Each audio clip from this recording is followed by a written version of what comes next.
Ang kwentong ito ay hango sa totoong buhay. Karanasan ito ni Guado. Mga huling panahon ng pananakop ng mga Hapones. Bicol.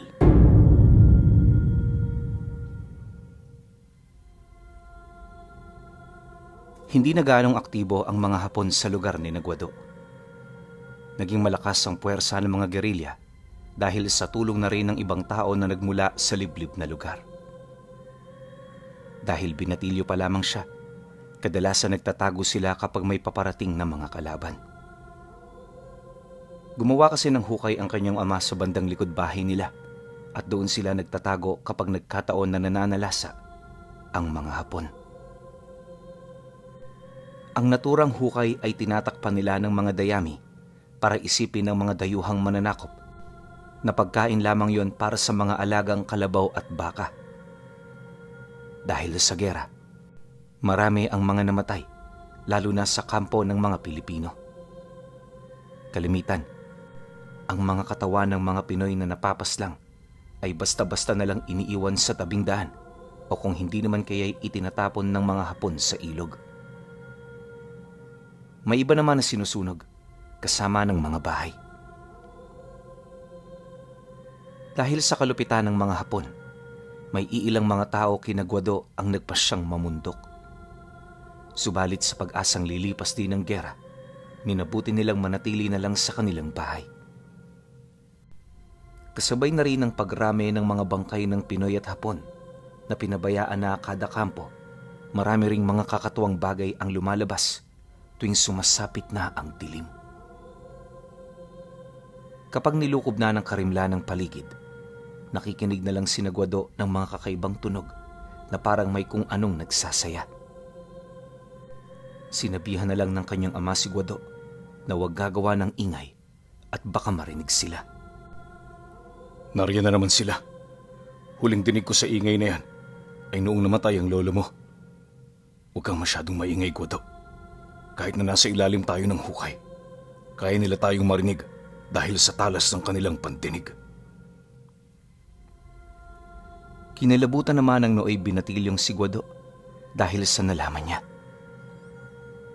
Tay, ano ba ang mga yan? Minsan ko na silang nakita, anak. Maitim ang kanilang balat at malapaniki ang kanilang muka. Wala silang mga mata pero matalas ang kanilang pang-amoy at pandinig.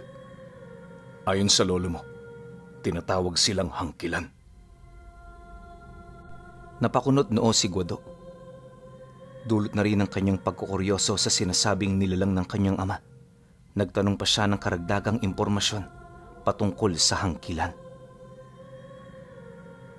Kalaban sila ng mga balbal at ng iba pang mga aswang.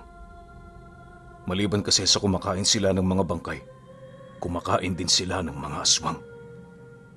Hindi rin natin sila madaling makilala sapagkat nagiging mga normal na tao sila tuwing may araw. Mas lalong kinilabutan si Guado sa kanyang nalaman mula sa kanyang ama. Maliban kasi sa mga Hapon na nagbibigay ng takot sa kanilang bayan, sinabayan pa ito ng aswang na nananalasa sa mga liblib na baryo. Nasa ganoong kalagayan sila nang makarinig sila ng sunod-sunod na putok. May naulinigan din silang mga sigawan na hindi nila matukoy kung saan nagmumula. Nagdasal na lamang si Guado na hindi sila matunto ng mga sundalong Hapon na rumuronda sa mga kanayunan. Pagkaraan ng ilang sandali, naging tahimik na rin ang paligid. Kahit paano'y nawala na ang takot ni Guado. Dulot ng pagkakuryoso, nagpa siya ang kanyang ama na sumilip sa ibabaw ng hukay kung saan sila naroroon. Mukhang wala na ang mga Hapon. Sandali lang at kukunin ko ang kaldero at mga pinggan at nang makapaghapunan na tayo. Napatango na lang si Guado. Pagkaalis naman ng tatay niya, sinabihan siya ng kanyang nanay na sundan na lang ang kanyang ama para may aalalay rito. Takot noon si Guado pero mas pinili niyang samahan ang tatay niya. Marahan siyang lumabas sa pinagtataguan nila. Noong nasa labas na siya, Iginala niya ang kanyang paningin sa paligid at nakiramdam na rin siya. Nang mapagtanto niyang walang banta na nakaamba sa kanya, nagpasya siyang sundan ng kanyang ama sa pagpasok sa kanilang bahay. Nagulat pa ang kanyang tatay kung bakit siya naroroon, kaya ipinaliwanag ni Guado na inutusan siya ng kanyang nanay. Wala namang nagawa ang ama niya kung hindi payagan ang kanyang anak na tulungan siya. Akmang lalabas na sana sila ng kanilang bahay para bumalik sa kanilang pinagtataguan nang makarinig sila ng malakas na sigaw sa labas ng kanilang bahay. Pareho silang natigilan sapagkat alam nila na parehong sundalong Hapon ang naroroon. Dumito ka lang at ako nang lalabas para harapin ang dayuhang yan. Napatango naman si Guado sa kanyang ama at sinundan na lang ito habang naglalakad papalabas sa kanilang bahay. Hindi napigilan ng binatilyo ang makaramdam ng takot dahil alam niya kung gaano kalupit ang mga dayuhan. Noong makalabas na ang kanyang tatay, nagmadali siyang lumapit sa bintana.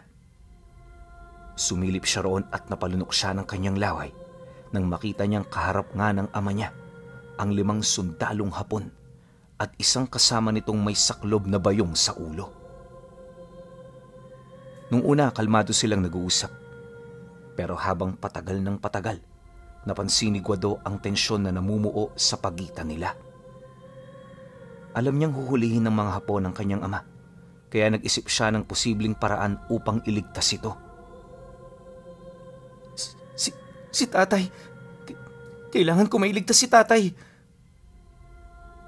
Nanginig ang buong katawan niya dahil sa magkahalong takot at galit. Sinabi kasi ng taong may saklob na bayong sa ulo na isang taga-suporta ng mga gerilya ang kanyang ama. Nung mga sandaling yan, nagmamadaling kinuha ni Guado ang itak. Iniwan na lang muna niya ang pinggan at kaldero upang sundan ang kanyang ama. Nang nasa baba na siya, sa hindi malamang dahilan ni Guado, kinabahan siya. Tumindig ang kanyang mga balahibo sa batok at pakiramdam niya ay lumobo ang kanyang ulo. Hindi dapat ako matakot. Kailangan ko mailigtas ang aking ama. Isinantabi niya ang kilabot na kanyang naramdaman at mas piniling bilisan na lang ang kanyang paglalakad. Nasa kalagitnaan na siya ng kanyang paglalakad nang mapansin niyang may ibang nilalang ang parang nasa unahan.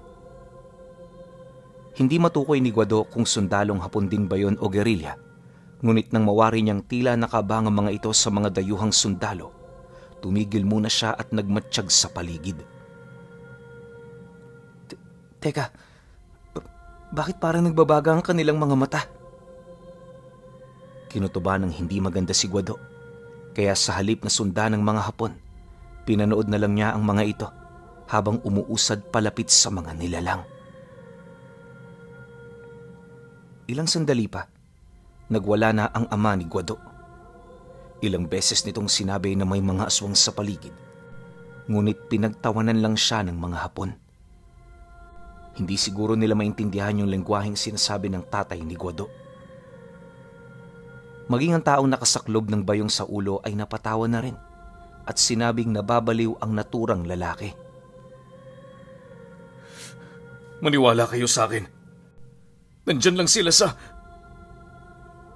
Hindi na ipagpatuloy ng ama ni Guado ang kanyang gustong sabihin. Biglaan kasing natigilan sa paglalakad ng mga Hapon at may isa pa sa kanila ang pumalo sa kanya. Sisigaw na sana si Guado para agawin ang atensyon ng mga sundalo at nang itigil nila ang kanilang ginagawa sa kanyang ama. Pero sa hindi niya inaasahan ay sumugod ang mga hangkilan sa mga Hapones. Nagsigawan ng mga sundalo at pinagbababaril nila ang mga aswang. Nung mga sandaling yon, nagkaroon ng pagkakataon ng ama ni Guado na tumakbo para makatakas. Noong makita yon ni Guado, napasigaw siya at tinawag ang kanyang ama. Agad namang tumungo yon sa kanyang direksyon, pero noong malapit na ito sa binatilyo, nakarinig sila ng putok ng baril. Napaungol na lang ang ama ni Guado at pagkatapos nito'y bumagsak siya sa lupa. Ha? Tay! Mga walang iya kayo!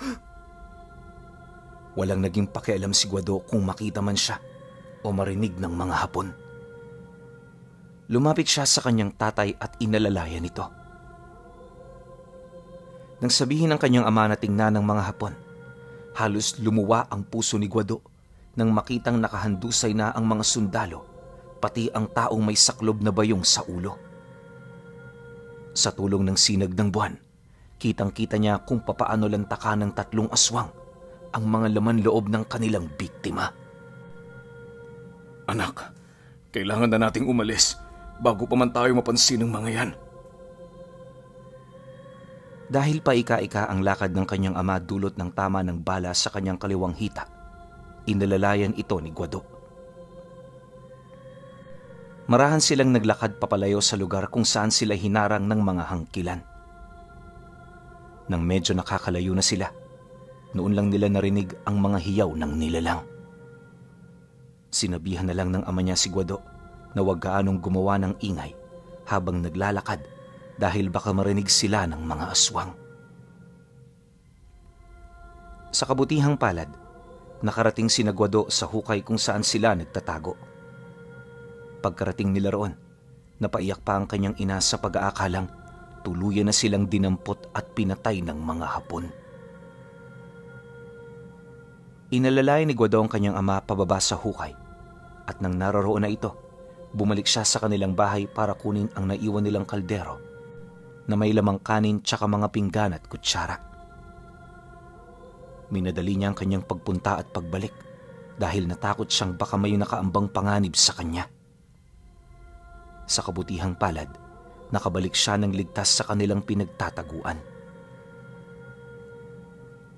Kumain sila ng kanilang hapunan at habang kumakain, ikinuwento ni Guado ang naganap at kung papaano nangyari ang parang aksidenteng pagkaligtas sa kanya ng mga hangkilan.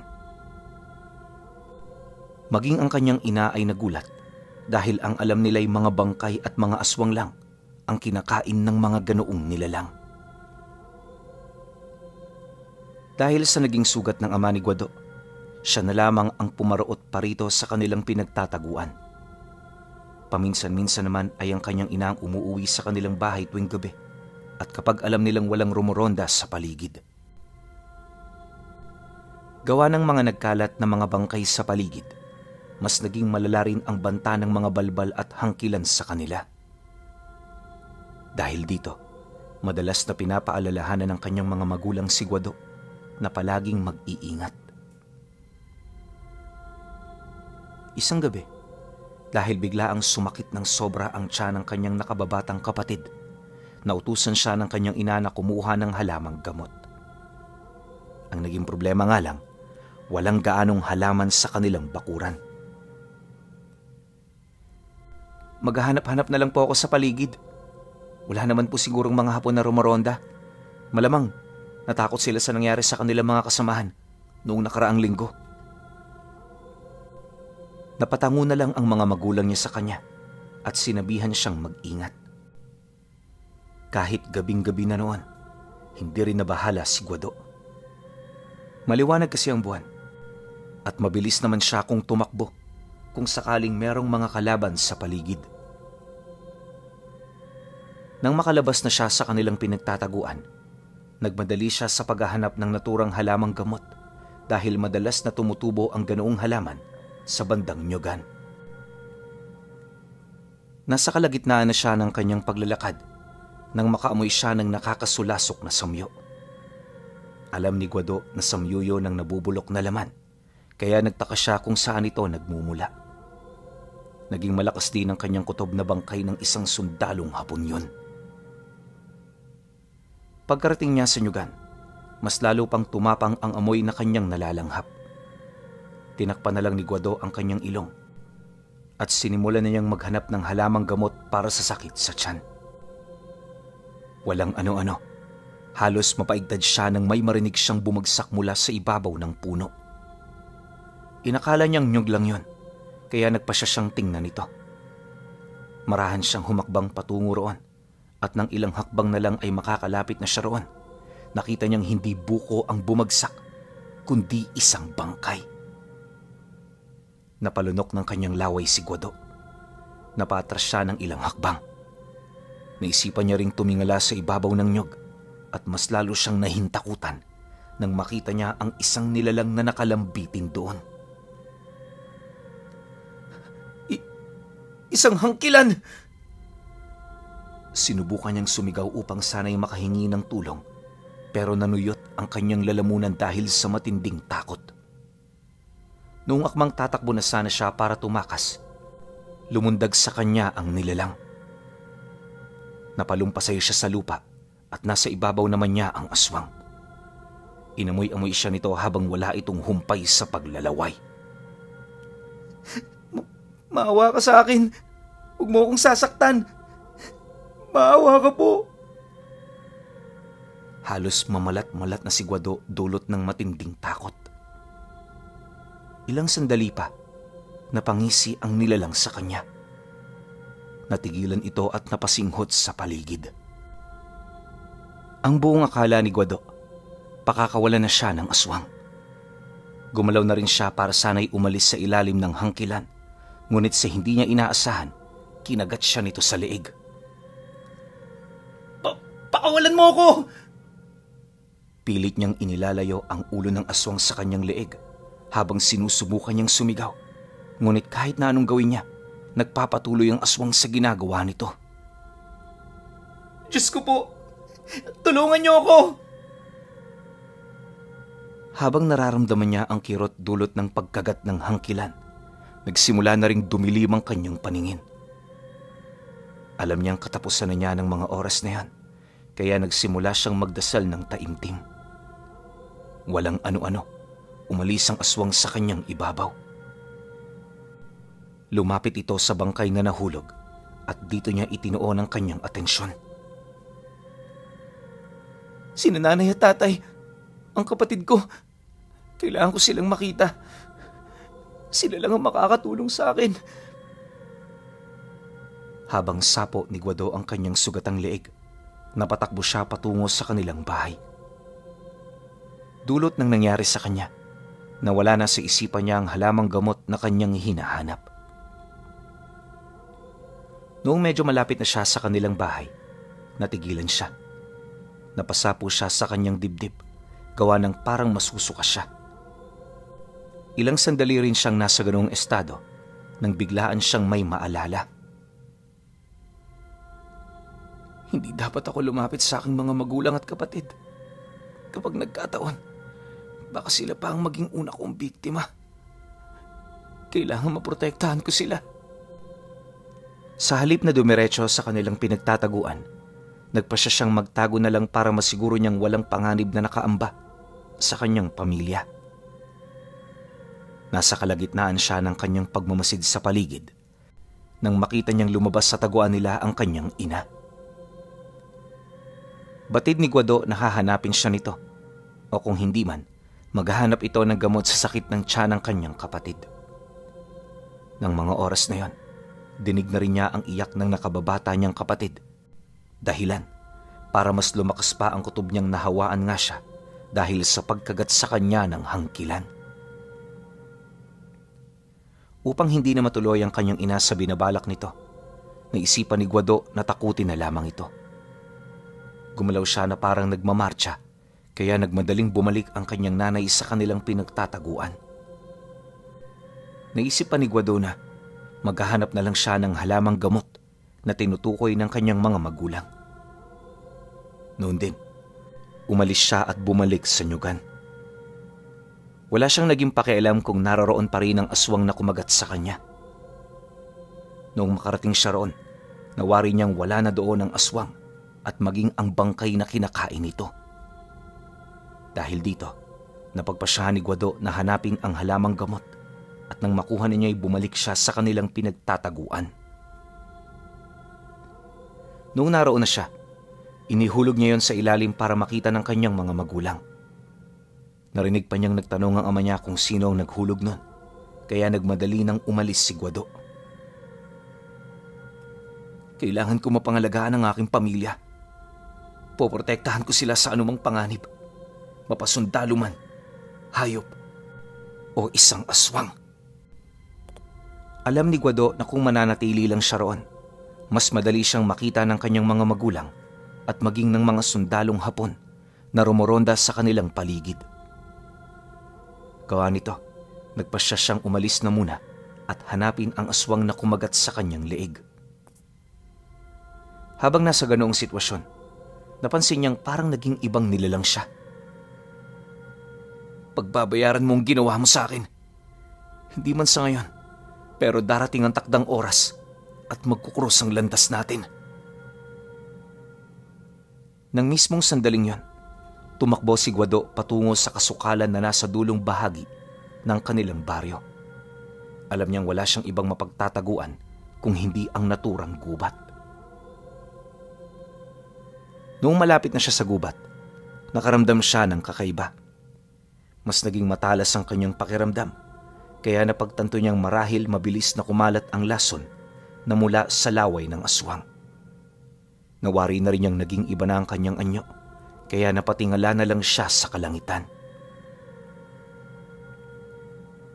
Hindi ko alam kung ano ang mangyayari sa akin. Pero kahit na anong mangyari, hindi ako titigil sa pananalig sa Diyos. Alam kong gagaling pa ako hanggat buong tiwala ko sa Kanya. Kahit na masama na ang pakiramdam ni Guado, nagpatuloy siya sa kanyang pagpasok sa gubat. Noong naroon na siya, naghanap siya ng mapagkukublian hanggang sa makita niya ang malaking puno ng balete. Dahil mayabong ang dahon nun at napakaraming mga ugat ang nakalawit sa lupa, alam niyang hindi siya madaling mapapansin doon. Nang naroon na siya, minabuti niyang magpahinga. Dulot ng sama ng kanyang pakiramdam, nakatulog siya sa ibabaw ng nasabing puno. Kahit papaano, nakampante siyang walang mga panganib sa paligid at maging sa kanyang pamilya dahil wala naman siyang nakutubang hindi maganda. Nagising na lamang si Guado nang marinig niya ang mga pagtilaok ng manok sa kanayunan. Napahaplos siya sa kanyang balat at nang mapagtanto niyang naging normal na siya, bumaba siya sa puno at nagsimulang maglakad patungo sa kanilang bahay. Pagkarating niya roon, naabutan niya ang kanyang nanay na nagmamadaling magsaing. Pagkakita naman ng kanyang ina sa kanya, nag-usisa ito kung bakit hindi ito nakauwi. Agad naman siyang nakaisip ng idadahilan upang hindi maghinala ang kanyang ina. Hinabol po kasi ako ng mga rumorondang Hapon eh. Mabuti na lang, nakahanap ako ng mapagtataguan, kaya hindi nila ako nahanap. Ikaw ba ang naghuhulog ng halamang gamot para sa kapatid mo?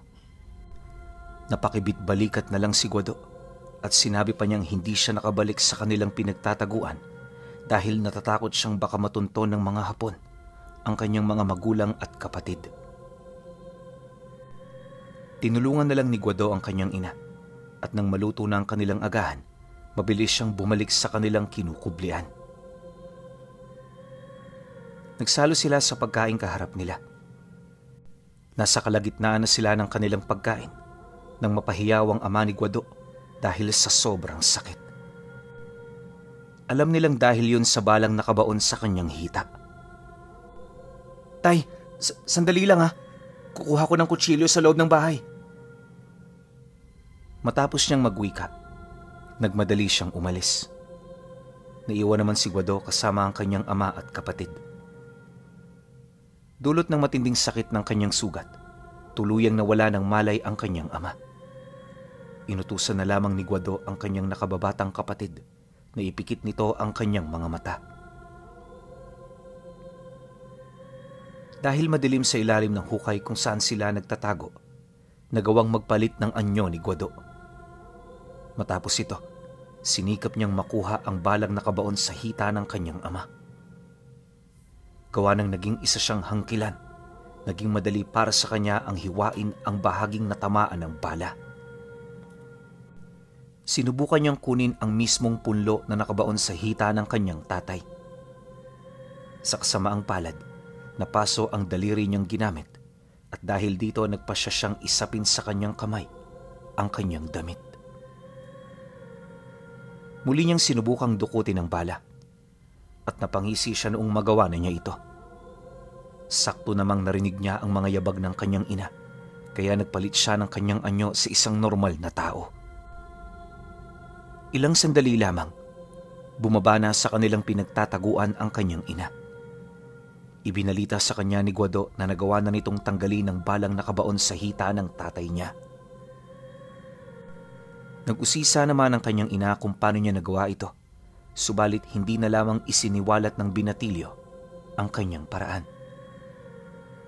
Dahil sa naging ingay ng kanilang pag-uusap, bumalik ang ulirat ng ama ni Guado. Agad itong napatanong kung may ibang nilalang bang nakapasok sa kanilang pinagtataguan, kaya agad namang sumagot si Guado na wala na. Siguro, panaginip ko lang yan. Akala ko kasi may katabi akong aswang kanina. Napalunok si Guado at halos ilang segundong napatulala. Noong ibalita naman dito ng ina ni Guado na nakuha na ang bala sa kanyang hita, labis ang naging tuwa ng ama ni Guado. Sa susunod po, mag-iingat kayo. Paniguradong marami pang mga Hapon ang umaaligid. Kailangan lang talaga nating makiramdam palagi sa ating paligid. Matapos ng kanilang pagkain, nagpasya si Guado na lumabas at umuwi na muna sa kanilang bahay. Naging kampante siyang walang mga sundalong Hapon ang roronda sa kanilang nayon dahil napakatahimik ng paligid. Noong naroroon na siya sa kanilang bahay, doon ay nagpasya siyang magmuni-muni. Hindi niya lubos maisip na naging isang aswang siya sa ganoong kaikling panahon. Kapag sasapit ang gabi, kailangan kong umalis sa tabi ng aking mga magulang at kapatid. Hindi ko alam kung ano ang posibleng magawa ko habang nasa estado ko ng pagiging aswang. Magmula noon, hinihintay na ni Guado na makatulog ang kanyang mga magulang at kapatid. Noong lumao naman, naging payapa na rin ang kanilang lugar at sinasabing wala ng mga sundalong Hapon na gumagala roon. Umugong din ang balita na sumuko na sila sa mga sundalong Amerikano. Natuwa naman sila kahit papaano dahil unti-unti nang bumabalik ang normal nilang buhay.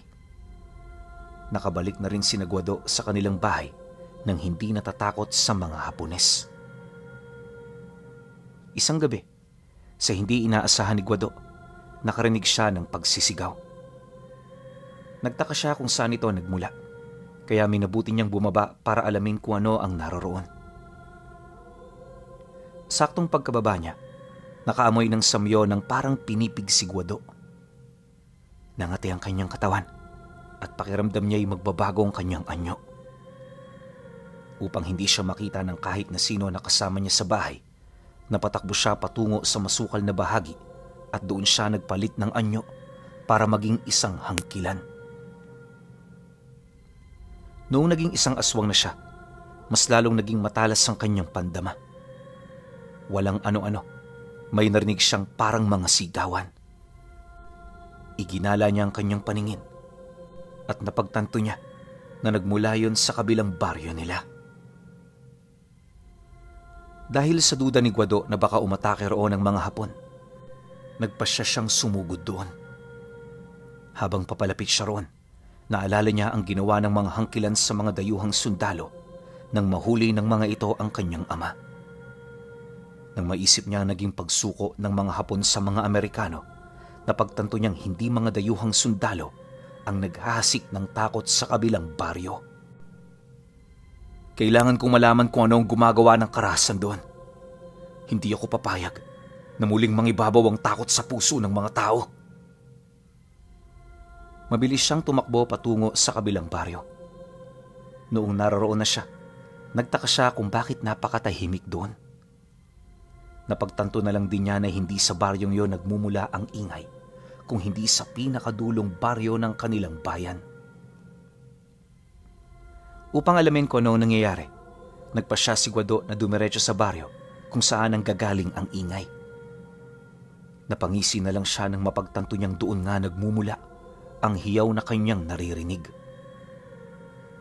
Hindi niya alam kung ano talaga ang nangyayari, kaya nagmantsyag siya sa paligid.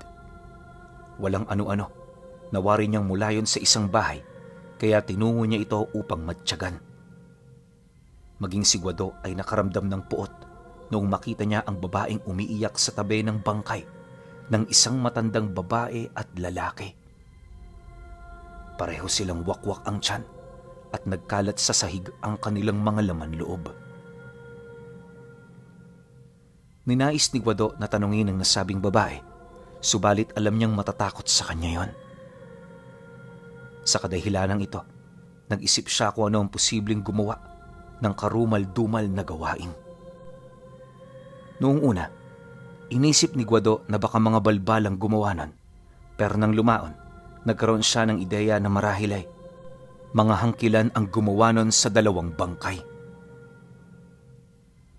Humanda kayo. Hindi ako magdadalawang isip na patayin kayo. Hindi ako papayag na may maghahasik ng lagim sa aming bayan. Alam niyang mahihirapan siyang tuntunin ng mga hangkilan dahil hindi niya alam kung saan nagkukuta ang mga ito. Dahil dito, pinili niyang gamitin ang talas ng kanyang pandinig.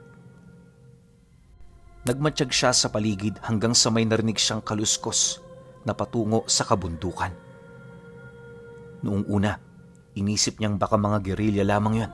Subalit habang patagal ng patagal, may naririnig din siyang kakaibang ingay roon na parang asong umaangil. Sila nga yan. Humanda kayong lahat! Kahit na mag-isa lamang si Guado, naging malakas ang kanyang loob. Ramdam niya kasi ang kakaibang enerhiyang nananalaytay sa kanyang kaugatan. Tumungo siya sa bundok para sundan ang mga nilalang. At habang papalapit siya ng papalapit sa mga ito, nararamdaman niya ang malakas na pagkabog ng kanyang dibdib. Noong natatanaw na niya ang mga nilalang, napagtanto niyang hindi sila mga hangkilan, kung hindi mga balbal sila. Tatlong mga ito at ang isa sa kanila ay may pasa na isang bangkay. Kung hindi ako nagkakamali, napalitan na nila ang katawan ng bangkay na ninakaw nila. Mga walang hiya. Winakwak at kinain na nila ang iilang laman loob ng dalawang bangkay, pero nagawa pa nilang magnakaw. Mga balbal nga talaga. Dahil alam ni Guado na kaya naman niyang talunin ng tatlo, nagpasya siyang sugurin ng mga ito mula sa likuran. Tumakbo siya ng mabilis at sinugod ang isa sa mga balbal. Hinila niya ito at bago pa man may kung anong magawa ang nasabing aswang, winarak na niya ang tiyan nito at dinukot ang mga laman loob. Ang dapat sa inyo, gawin kung ano man ang ginagawa ninyo sa mga bangkay na inyong nabibiktima. Noong sinubukan pang gumalaw ng balbal, walang pagdadalawang isip na kinagat ni Guado sa bandang lalamunan. Pagkatapos nito, binali niya ang leeg ng balbal. Dahil sa kanyang ginawa, napansin siya ng dalawa pa. Alam ni Guado kung ano ang mangyayari sa kanya, kaya inihanda na niya ang kanyang sarili. Napangisi na lang siya nang humarap sa kanya ang dalawang balbal. Inilapag ng isa sa kanila ang bangkay na buhat nito at sa isang pagkisap ng mga mata ni Guado, sumugod ito sa kanya. Hindi naman siya natinag at nilabanan niya ito. Alam ni Guado na hindi siya mahihirapan, gawa ng higit siyang mabilis at maliksi sa kanila, kaya nagawa niyang talunin ng balbal sa maikling panahon lamang. Nasaksihan pa ng isang balbal ang ginawa ni Guado at natakot ito ng sobra dahil sa bagsik niya. Ninais ng aswangan tumakas mula sa binatilyong hangkilan, gayunpaman nagawa siyang sunggaban ni Guado. Saan ka pupunta? Tatakas ka? Ito na ang huling gabi mo dahil uuudi na ang iyong laman. Pagkatapos magsalita ng binatilyong hangkilan, sinubukan siyang sagpangin ng balbal. Mabilis naman niya itong nasalag at bago pa man makagawa ng kanyang susunod na hakbang ang aswang, nagawa na siyang kagatin sa leeg ni Guado. Kamatayan ang nararapat sa inyo! Matapos niyang sagpangin ng aswang, dinukot niya ang puso nito. Nang bumagsak naman sa lupa ang naturang balbal, walang pagdadalawang isip niyang winakwak ang tiyan nito at dinukot ang mga laman loob. Nang matapos niyang gawin yan, nagpasya na siyang bumalik sa kanilang baryo. Hinayaan na lang niya ang mga bangkay ng balbal doon. Naisip niyang mas maganda ngang may makakita niyon upang malaman nilang may mas mabagsik pa sa mga balbal. Nasa kalagitnaan na siya ng kanyang paglalakbay pa uwi sa kanilang baryo nang may maramdaman siyang kakaiba. Parang may mga matang nakamasid sa kanya. Upang malaman kung tama ang kanyang hinala, naging madalas ang kanyang paglingon. Sa tulong ng matalas niyang pandama, nakumpirma niyang may nakasunod nga sa kanya. Naisip ni Guado na linlangin ang nilalang nang sa gayoy malaman niya kung ano ang nakasunod sa kanya. Umikot siya ng mabilisan at umakyat sa puno. Nang naroon na siya, iginala niya ang kanyang paningin hanggang sa makita niya ang isang nilalang na kawangis niya. Mukhang yan ang kumagat sa akin, ha? Humanda ka. Ikaw ang rason kung bakit naging halimaw ako. Sinipat niya ang nilalang noong mga oras na yon at napangisi siya noong makitang nagpalinga-linga ang naturang hangkilan. Noong mapansin ni Guado na nakataligod sa kanyang aswang, lumundag siya para sugurin ang kanyang kauri. Ikaw nga! Ikaw ang rason kung bakit ako nagkaganito! Sinugod ni Guado ang aswang. Umilag naman ito sa naging pag-atake ng binatilyong hangkilan, kaya hindi siya natamaan. Ikaw pala ang kinagat ko sa nyugan. Inakala kong hindi kaya ng katawan mo ang laso ng laway ko. Huwag kang magalit. Mapalad ka nga dahil naging kagaya mo ko. Isang makapangyarihang uri ng aswang. Napailing si Guado dahil sa sinabi ng hangkilan. Naggalaiti ito, lalo na nang makita niyang nakangisi ang naturang aswang habang naglalaway. Hindi ako kailanman magpapasalamat sa ibinigay mong sumpa sa aking pagkatao. Kung hindi mo ako hinawaan, hindi sana ako nagtatago tuwing gabi sa aking mga magulang para lang hindi nila malaman ang tunay kong pagkatao. Napatawa ang hangkilan na kalaban ni Guado. Noong makita nitong hindi man lang naghahanda ang binatilyo, mabilis siyang sumugod dito at sinubukan siyang ibuwal sa lupa. Agad namang napansin ni Guado ang naging galaw ng aswang, kaya kahit alam na niyang alanganin, umilag siya rito at umakyat siya sa puno. Sakto namang pagkatingala ng aswang na yan, nilundag siya ng binatilyong hangkilan. Hindi nakapaghanda ang naturang aswang, kaya nabuwal siya sa lupa. Inibabawan ito ni Guado at sinubukang sakalin. Pilit namang nagpumiglas ang aswang at dahil mas malaki ito at mas mabigat, napagtagumpayan niya ang makaalpas sa ilalim ni Guado.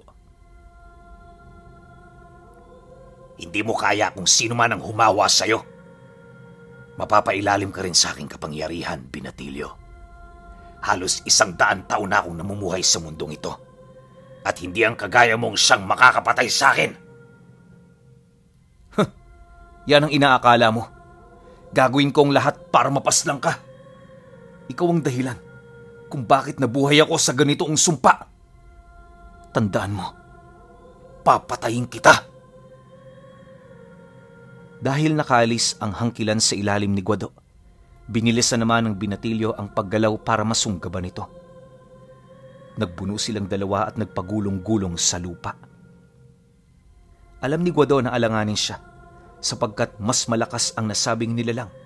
Ngunit sa halip na sumuko, tinatagan niya ang kanyang loob at pilit siyang lumaban sa hangkilan kahit pa na alam niya ang posible niyang maging kapalaran.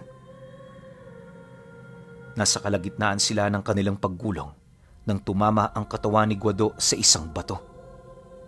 Dahil dito sinubukan niyang kunin yon at nang madampot na niya ipinukpok niya ito sa ulo ng aswang.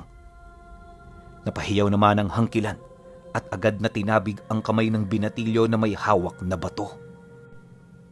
Matapos niyang gawin ito, ipinihit ng aswang ang kanyang katawan. Mabilis siyang tumayo at sinubukang ibabawan si Guado, ngunit agad na gumulong ang binatilyo. Nang makalayo na siya sa hangkilan, bumangon siya at muling sumugod dito. Papatayin kita! Napangisi naman ang hangkilan. Sinalubong niya si Gado at muli silang nagkasagupa. Nasa kalagitnaan sila ng kanilang pagbubunok nang makarinig sila ng mga kaluskos at lagatik ng mga sanga. Ganun na lang ang gulat ni Guado nang biglang tumakas ang naturang hangkilan. Hindi alam ng binatilyo kung ano nangyari, kaya hinabol niya ito. Desidido siyang paslangin yon nang sa gayoy makapaghiganti siya sa kung anumang ginawa nito sa kanya. Dahil sa kanilang paghahabulan, nakarating sila sa pinakatuktok ng bundok. Natigilan naman ang naturang nilalang sa pagtakas at sinugod nito si Guado. Napansin naman kaagad yon ng binatilyo, kaya inihanda nito ang kanyang sarili. Saktong pagkalapit sa kanya ng aswang, sinalubong niya ito ng suntok. Tumilapon ang hangkilan at hindi kaagad nakagalaw. Ipinako nito ang kanyang paningin kay Guado at napangisi. Hindi ba ipinapanganak ang nilalang napapatay sa akin? Kapag nagkaroon ako ng pagkakataon, kakainin ko ang utak mo at laman loob.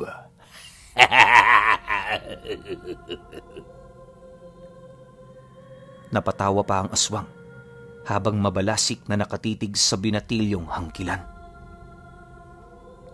Malas mo lang, hindi ako ipinanganak bilang isang hangkilan. Naging ganito lang ako dahil sa kagagawan mo. Nang makita ni Guado na hindi pa rin gumagalaw ang aswang, nagpasya siyang sugurin ulit ito. Mabilis namang napatayo ang nilalang at sinalubong niya ang binatilyo. Muli silang nagsagupaan at nagbuno silang dalawa. Dahil matarik ang kanilang pwesto, hindi nila inaasahang gugulong sila paibaba. Tiniis ni Guado ang kirot sa kanyang katawan na dulot ng mga bato. Kung tutuusin nga, mas marami pa siyang natamong galos sa mga matutulis na bato roon kaysa sa sugat na natamo niya mula sa hangkilan. Saktong pagkabagsak nila, nasa ilalim ni Guado ang kanyang kalaban. Upang hindi na ito makapalagpa, ginamit niya ang kanyang buong lakas para sakalin ito. Napaangil naman ang aswang at sinubukang manlaban kay Guado, ngunit dahil mas malala ang kanyang pagbagsak, halos hindi na ito makagalaw. Ngayon na ang katapusan mo! Mas hinigpitan pa ni Guado ang pagkakasakal sa aswang. At kahit na anong gawing pagpipiglas ng hangkilan, hindi siya pinapayagan ni Guado na makaalpas mula sa kanyang pagkakasakal. Nasa ganoong kalagayan sila nang biglang mapasigaw ng malakas ang aswang. Kasabay nito, itinulak niya si Guado. Hindi inaasahan ni Guado ang naging lakas ng naturang nilalang, kaya tumilapon siya at tumama ang kanyang katawan sa malaking bato. Naramdaman niya ang kirot sa kanyang balakang, pero pinilit pa rin niyang makagalaw. Tumayo siya at napatitig ng masama sa aswang. Napangisi naman sa kanya ang hangkilan at animoy binabasa nito at tinatansya ang natitirang lakas ni Guado. Napatitig naman ng mabalasik ang binatilyo roon at hinintay kung anong susunod nitong gagawin. Sa isang pagkisap ng mga mata ni Guado, bigla ang umatake sa kanya ang aswang. Agad namang sinigurado ng binatilyong hangkilan na hindi siya mahuhulog sa bangin doon. Nang makalapit na ang aswang sa kanya, agad niyang ipinihit ang kanyang katawan. Nagulat naman ang aswang na nakalaban niya at bago pa man ito maibalanse ang kanyang katawan, itinulak siya ni Guado. Isang malakas na paghiyaw ang kumawala sa bunganga ng hangkilan. Sinubukan pang tingnan ni Guado ang kinabagsakan ng hangkilan. Nakita niya ito roon na hindi na gumagalaw. Yan ang dapat sa'yo. Ngayon, magiging tahimik na ang buhay ko. Ang tanging gagawin ko na lang ay ang maghanap ng makakatulong sa akin para gumaling. Muli pang nilingon ni Guado ang kinabagsakan ng hangkilan. At nang matanto niyang naroon pa rin ang naturang aswang, tumakbo na siya pauwi sa kanilang bahay. Nasa kalagitnaan na siya ng kanyang pagtakbo nang makarinig siya ng ingay sa hindi kalayuan. Kinutuba ng hindi maganda si Guado, kaya hinanap niya kung saan nagmumula ang ingay. Habang papalapit siya roon, mas lalong umiinit ang kanyang buong katawan. Palakas din ng palakas ang kabog ng kanyang puso. Naisip ni Guado na baka may mga tao ang naroroon, kaya nagpalit siya ng anyo at naging isang normal na tao. Nang makarating siya sa pinagmumula ng ingay, ganoon na lang ang kanyang gulat dahil nakita niyang pinagtutulungang atakihin ng dalawang hangkilan ang isang matandang lalaki. Habang nakamasid sa kanila, naalala ni Guado ang mga hangkilan na minsang umatake sa mga Hapon nang dakpi ng mga ito ang kanyang ama. Napayukom na rin siya ng kanyang palad sapagkat nagkaroon siya ng kakaibang kutob na kasamahan ng mga ito ang kumagat at nanghawa sa kanya. "Lubayan niyo ang matandang yan! Ako ang harapin ninyo!" Pagkasigaw ni Guado, natigilan ang mga hangkilan. Maging ang matanda ay napalingon sa kanya at nagulat sa kanyang presensya. Umangil ang dalawang aswang at napangisi. Binitawan nila ang matanda at humarap kay Guado. "Alam kong kayo mga hangkilan na nananalasa rito.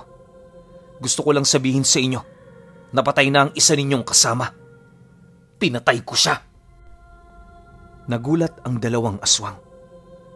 Mas lalo pang naging mabalasik ang kanilang anyo at nagsimula rin silang umangil. Alam ni Guado na anumang sandali ay aatake ang dalawa, kaya inihanda niya ang kanyang sarili. Walang ano-ano, biglang sumigaw ang matanda. Ibinaling doon ni Guado ang kanyang pansin at nakita niyang may hawak itong kris. "Ito! Saluhin mo! Magagamit mo ito laban sa mga yan!" Napatango naman si Guado at nang ipasa sa kanya ang kris nito, maingat niya itong sinalo. Saktong pagkahawak niya sa kris, nilundagan siya ng isang aswang. Agad na napatras si Guado at walang pagdadalawang isip niyang tinaga ang hangkilan sa kaliwang pisngi nito na naging rason para mahiwa ito at dumugo. "Pagbabayaran mo ang ginawa mo sa aming kasama!" Napangisi si Guado nang marinig niyang magwika ang aswang. "Kayo magbabayad sa mga ginawa ninyo at ito na ang huling gabi ng paghasik ninyo ng takot." Muling umatake sa kanya ang naturang hangkilan. Akmang tatagain na sana siya nito, subalit napansin niyang papasugod din sa kanya ang isa pang aswang. Umatras na lamang si Guado upang iwasan ang dalawa. "Mag-iingat ka sa kanila! Tagain mo sila sa kanilang litid sa bandang likod ng kanilang binti para tuluyan silang manghina!" Noong makita ni Guado na tutulong sana sa kanya ang matanda, sinenyasan niya itong wag na lamang. "Ako na lang ho ang bahala sa mga ito. Tutuldukan ko ang kanilang kasamaan." Nang mga sandaling yon, sumugod sa kanya ang isang hangkilan. Mas lalong naging mabilis ito at hindi inaasahan ni Guado ang paglundag sa kanya ng isa pang hangkilan. Dahil dito nabuwal siya sa lupa at nabitawan niya ang kris na bigay sa kanya ng matanda. "Hindi ako magpapatalo sa inyo. Kahit pa na dalawa kayo, hindi ako magpapatinag." Nang makita niyang papalapit sa kanya ang isang hangkilan, kinuha niya ang kris tsaka walang agam-agam na tinaga ito sa litid na nasa likod ng binti nito. Napaungol naman ng malakas ang hangkilan at nanggalaiti. Babangon pa sana si Guado pero umibabaw sa kanya ang hangkilan na tinaga niya. "Papatayin kita! Inakala mo bang mapapaslang mo ko kung tatagain mo ko sa litid?" Napatawa pa ang aswang, tsaka sinakal ng ubod ng higpit si Guado. Halos mawala naman ng hangin ang binatilyo dahil sa ginawa sa kanya. Pinilit niya ang makapiglas habang inaangat ang kamay niyang may hawak na kris, ngunit hindi niya magawa. Nasa ganoong kalagayan sila nang makarinig ng pag-angil si Guado. Sinikap niyang makita ang isa pang hangkilan at nagulat siya nang makitang naglalaban sila ng matanda.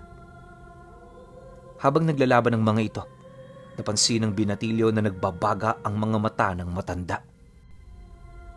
Napagtanto niyang marahil ay isang hangkilan din ng matanda, kaya nabuhayan siya ng kanyang loob. Pilit siyang nagpumiglas mula sa pagkakahawak ng aswang. Nang medyo naging maluwag na ang pagkakasakal nito sa kanya, sinubukan niyang hiwain ang pisngi nito. Dahil dito, tuluyan siyang binitawan ng aswang. Itinulak naman agad ito ng binatilyo, kaya nagkaroon din siya ng pagkakataon para makatayo. Muli sana nga atake sa kanya ang aswang, pero biglaan itong nanginig at napaluhod sa lupa. Walang yakang binatilyo ka! Papatayin talaga kita! Saktong pagkatapos magwika ng hangkilan, bumagsak ito sa lupa at kahit na anong gawin niya ay hindi niya magawa ang makabangon. Alam ni Guado na tama ang sinabi ng matanda, kaya naglakad siya papalapit sa aswang na kanyang nakalaban. Mauubos ang lahi ninyo at kahit kailan, hindi na kayo makakapaghasik ng lagim dito sa aming lugar. Napangisi lang ang aswang. Napatitig ito ng mata sa mata kay Guado at kahit na nanghihina na siya, napawika rin ito. Hindi matatapos ang paghasik ng lagim ng aming lahi sapagkat nararamdaman kong isa ka rin sa amin. Napailing si Guado. Nang mapalingon sa kanya ang matanda at isa pang hangkilan, buong lakas niyang tinaga ang aswang na nanghihina. Isa ako sa inyo sapagkat hinawaan ako ng kasama ninyo. Pero hindi ibig sabihin nun na magdudulot ako ng takot sa aking kapwa. Nang tuluyang mapatay na ni Guado ang isang aswang, ibinaling nito ang kanyang pansin sa matanda at sa kalaban nito. Noon din, napagtanto niyang tama ang kanyang kutob na isa ring hangkilan ang nagbigay sa kanya ng kris. Noong mga sandaling yon, naglakad siya papalapit sa dalawa. Habang naglalakad, sa hindi inaasahan ni Guado, napasigaw ang matanda.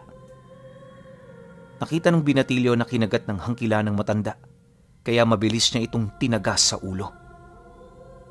Napaangil ang aswang at tila baliwala lang sa kanya yon.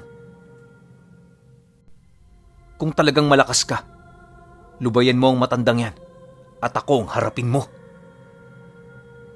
Napangisi naman ang aswang at napadila pa sa dugong tumulo malapit sa kanyang labi. Sige, papayag akong labanan ka. Pero, mano-mano, alam kong kagaya ka ng matandang ito. May itinatago ka rin. Napatango si Guado bilang tugon. Noong umalis ang aswang sa ibabaw ng matanda, inalalayan niya ito at saka ibinigay niya rito ang kris. Tumakas na ho kayo. Ako nang bahala sa aswang na to. Hindi. Alam ko may kung anong pinagdadaanan ka at nais kong makatulong sa'yo. Magsasalita pa sana si Guado, ngunit nilundagan siya ng aswang. Dulot ng hindi siya nakapaghanda, nabuwal siya sa lupa at gumulong-gulong. Napaangil naman ang aswang at muling lumusob sa kinaroroonan ng binatilyo. Ngayon, tingnan natin kung hanggang saan ang kaya mo. Napatingala si Guado sa kalangitan. Hindi niya napigilan ang kanyang sarili na mapahiyaw at saktong pagkalapit sa kanya ng hangkilan, nagpalit siya ng kanyang anyo. Nagbuno silang dalawa at kahit na mas malakas ang aswang na yon kay Guado, hindi pa rin natinag ang binatilyo. Ginamit niya ang kanyang lakas at liksi para hindi siya magawang talunin ng nasabing nilalang. Ilang beses siyang kinalmot ng hangkilan pero binaliwala niya ang sugat sa kanyang balat. Kaya palang lakas ng loob mong sumugod sa amin para pigilan kami sa pagpaslang sa matandang yon? Isa ka rin palang kauri namin. Ano kaya kung magsanib puwersa na lang tayo? Ha? Hindi. Hindi maatim ng kaluluwa ko makipag-alyansa sa mga demonyong katulad ninyo. Papatay ako at kakain ng laman loob. Pero ng mga taong halang lang ang kaluluwa. Nako, kapag ganyan ka, paniguradong manghihina ka rin at magiging pagkain lang ng mga aswang na mas matataas ang uri kesa sa atin. Napailing si Guado sa kanyang sinabi. Wala akong pakialam. Hanggat meron pa akong lakas, sila ang aking kakainin at papaslangin. Noong mga oras na yon, sinubukang sagpangin ng aswang si Guado sa leeg. Agad namang napaiwas si Guado sa kanya at sinubukan nito ang bumangon. Pilit naman siyang pinigilan ng aswang, kaya buong lakas niya itong itinulak. Napalupasay sa lupa ang hangkilan, kaya mabilis siyang sumugod dito.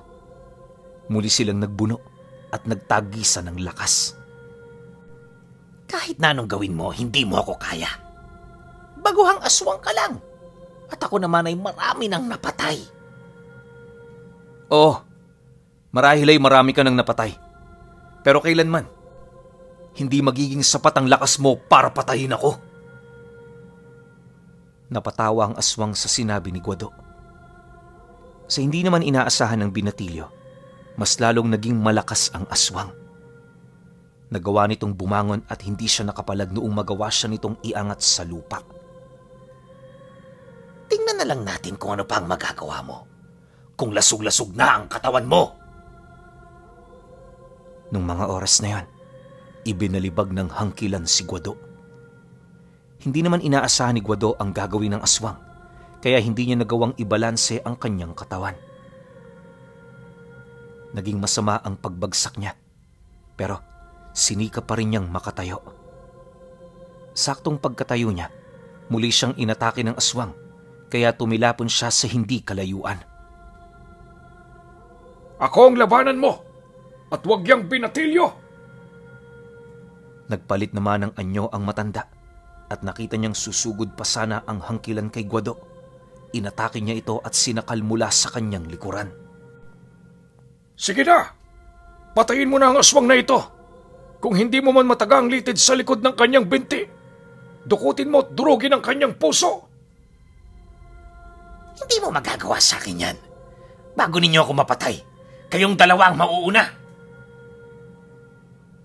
Nang makita ni Guado na malapit nang makapiglas ang aswang mula sa pagkakahawak ng matanda, sumugod siya para sundin kung ano ang sinabi ng matanda. Ngunit bago pa man siya makalapit dito, buong lakas ng ibinalibag ng hangkila ng matandang nakasakal sa likuran nito. Sa hindi inaasahan ni Guado, sa kanya bumagsak ang matanda, kaya pareho silang nabuwal at napalupasay sa lupa. Kunin mo roon ang Chris at subukan mong tagayin ang litid sa likuran ng kanyang binti. Mas lalo pang lalakas yan kung hahayaan na lang natin. Napatango si Guado sa sinabi ng matanda. Mabilis siyang tumakbo patungo sa kinaroroonan ng Chris na iniwan nito. Kinuha niya kaagad ito, tsaka ibinaling ang kanyang pansin sa aswang. Pagkakita ni Guado na inatake ng aswang na yon ng matanda, ginamit niya ang kanyang liksi para lapitan ito. Bago pa man magawang sagpangin ng aswang ang matanda, buong lakas na siyang tinaga ni Guado sa litid nitong nasa likod ng binti niya. Isang malakas na ungol ang ginawa ng nilalang at napalingon nito kay Guado. Walang iya ka. Bago ako mamatay, ikaw muna. Sinubukan niyang sunggaban ng binatilyo, ngunit muli siyang tinaga ni Guado. Tinamaan ang aswang sa leeg at naging rason ito para masugatan siya. Ikaw lang ang karapat-dapat na mamatay dahil sa mga kahayupang ginawa ninyo simula pa noong una. Akmang tatagain na sana ulit ni Guado ang aswang nang sinalag nito ang Chris. Nasugatan sa braso ang hangkilan, ngunit nagawa niyang mahawakan ang Chris ng binatilyo. Sinubukan itong agawin ni Guado pero malakas ang naturang hangkilan. Sa hindi inaasahan ng aswang, binitawan ni Guado ang Kris at bago pa man mapagtanto ng hangkilan kung ano ang kanyang magiging hakbang, buong lakas niyang winarak ang dibdib ng aswang. Susubukan pa sanang tagain ang hangkilan ng binatilyo, ngunit mabilis ang naging hakbang ng matanda at napigilan nito ang aswang sa kanyang binabalak. Sige na! Ituloy mo na ang pagdukot sa kanyang puso! Nang isigaw yon ng matanda, walang agam-agam na dinukot ni Guado ang puso ng hangkilan.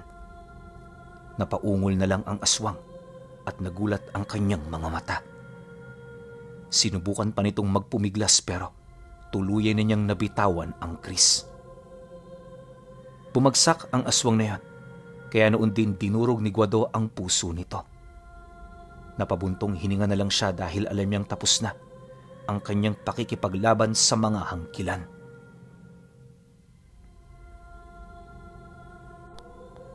Hindi ko akalain na isa ka rin palang hangkilan. Alam kong hindi mo matanggap ang iyong pagbabago. Sumama ka sa akin at may natuklasan akong gamot para makuha ang sumpa ng naturang aswang. Talaga po? Pero, isa rin ba kayong hangkilan? Oo, isa kong hangkilan. Pero dahil sa natuklasan kong gamot, unti-unti nang nawawala ang sumpa nito sa aking dugo. Ito ang rason kung bakit mahina ako kaysa sa isang normal na hangkilan. Noong mga oras na yon, sumama si Guado sa matanda at tumungo sila sa kabilang panig ng bundok. Nasa kalagitnaan na sila ng kanilang paglalakad nang makaramdam silang pareho ng ibang enerhiya. May hangkilan sa paligid. Nagpalinga-linga ang matanda hanggang sa may maaninag siyang gumagalaw sa hindi kalayuan. Naisip ni Guado na marahil hindi niya nagawang tuluyan ang isang hangkilan kaya inihanda nito ang kanyang sarili. Walang ano-ano. Nakita nila ang isang nilalang na mabilis na lumulusob sa kanila. Naghanda silang dalawa sa paglapit ng aswang na ito at nang makalapit na'y walang takot na itinarak ng matanda ang Kris niya sa puso ng aswang. Hindi nga pala talaga kita natuluyan. Ngayon, tuluyan ka ng mamamatay. Sinabihan ni Guado ang matanda na hugutin ito ang kanyang Kris. Pagkahugot naman ng matanda, buong lakas na dinukot ni Guado ang puso ng aswang. Pinagmasdan niya ito sa muka at napagtanto niyang tama ang kanyang naging hinala. Inakala kong patay ka na. Talagang ang totoong sinasabi nilang kapag masamang damo, mahirap patayin. Pero ngayon, sisiguraduhin ko nang hindi ka na mabubuhay pa. Noon din, dinurog ni Guado ang puso ng aswang. Tayo na. Kailangang makainom ka kaagad ng gamot na sinasabi ko habang hindi pa huli ang lahat. Idalangin na lang natin na pati sa iyo ay maging epektibo yon. Nagpatuloy sila sa kanilang paglalakad hanggang sa makarating sila sa kabilang panig ng bundok. Nang naroroon na sila sa kubo ng matanda, hindi na rin ito nag-aksaya pa ng oras. Pinainom niya ng kanyang natuklasang gamot si Guado. Pagkaraan lang ng ilang minuto, nakaramdam ng pagkahilo at pagkaantok si Guado. Nawalan siya ng ulirat kaya hinayaan na muna siya ng matanda. Pagkalipas ng 3 araw, nagising ang binatilyo. Naramdaman niya kaagad ang pagbabago ng kanyang katawan. Dahil nakaramdam siya ng uhaw, pinainom siya ng matanda. Sakto namang pagkatapos niyang uminom, naramdaman niyang tila maduduwal siya. Hinayaan niya ang kanyang sarili na maduwal at noong masuka siya'y diring-diri siya. Sobrang baho at sobrang lansa kasi ng naisuka niya. Maswerte ka at kahit sa unang pag-inom pa lamang, lumabas na kaagad ang laso na nagmula sa hangkilan. Ngayon, magiging normal na tao ka na. Maraming salamat, Polo. Malaki ang utang na loob ko sa inyo. Paano po ako makakabawi? Napailing ang matanda. Sinabi niya kay Guado na hindi na kailangan dahil malapit na siyang mamatay. Ang gusto ko lang, kung mamatay man ako, nais kong anurin ako ng tubig. Kung gayon po, nakahanda akong tulungan kayo sa inyong hiling. Nang maging maayos na ang kalagayan ni Guado, nagpaalam siya sa matanda na uuwi sa kanilang bahay. Hindi naman siya tinutulan nito at bago pa man makaalis ang binatilyo, sinabi nitong babalik siya roon kada 1 linggo. Todo iyak naman ang kanyang mga magulang nang makauwi siya. Inakala nilang namatay na ito dahil sa mga gerilya, pero mali pala ang kanilang kutob. Hindi na lamang sinabi ni Guado kung ano ang totoong nangyari. Alam niyang kikilabutan ng husto ang kanyang ama't ina kung sakali mang malaman nilang naging isa siyang aswang nang dahil lamang sa kagat ng hangkilan.